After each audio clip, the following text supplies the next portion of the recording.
Silence is the ability to step out of the world and to be passive.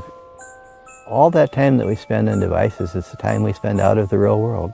You're either going on to media, or you're texting someone, or you're going somewhere. But we don't believe that the choice to not do something is a choice. And of course it is. It's hard to find quiet time these days, isn't it? I'm talking total undisturbed silence, where we can just be with our thoughts and ourselves.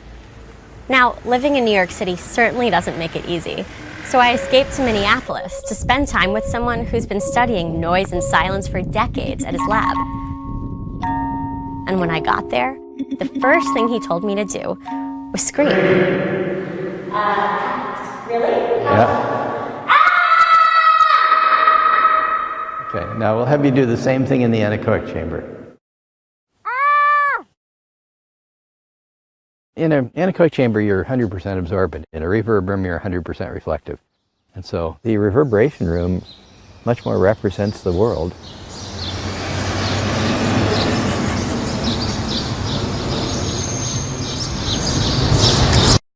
And this room much represents that little church that you step into when you want to get away from all the noise and relax.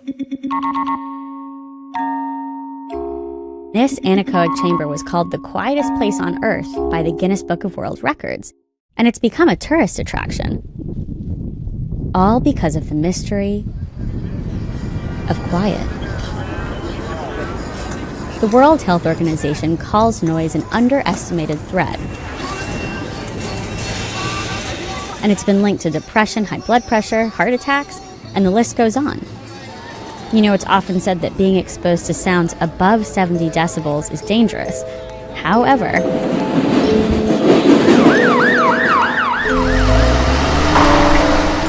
so the public doesn't understand they have a choice about noise. Silence is therapeutic.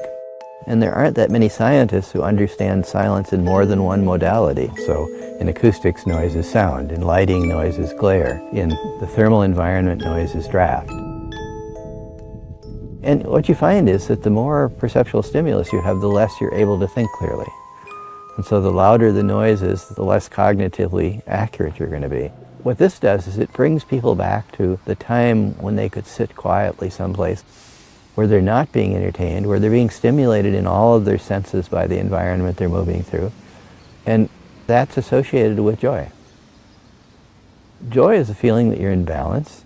And so removing yourself and giving yourself the luxury of no high-level stimulus is a luxury.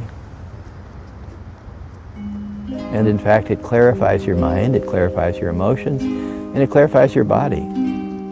I've been walking around the lakes and around the Mall of Americas, and what I discovered many years ago is it isn't my mind that teaches my body, it's my body that teaches my mind.